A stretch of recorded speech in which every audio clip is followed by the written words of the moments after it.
18-ші аудио мәтін. Шахмат туралы аңыз.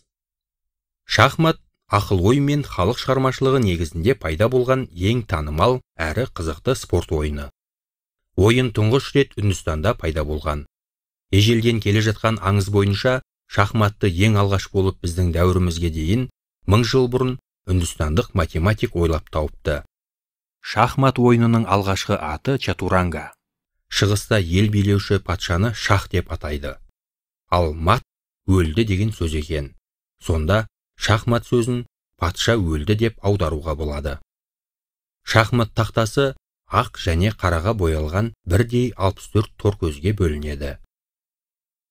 Үнді аңызы бойынша билеуші Шерам шахматпен ең алғаш танысқан кезде оның өзгешелігіне, ондағы әртүрлі жүріске таң қалады. Ол осы ойынды ойлап тапқан данышпанмен танысып, оған ерекше алғыс білдіргісі келеді. Сөйтіп әмірші үнді данышпанының кезілген бұйымтайын орындауға уәде береді.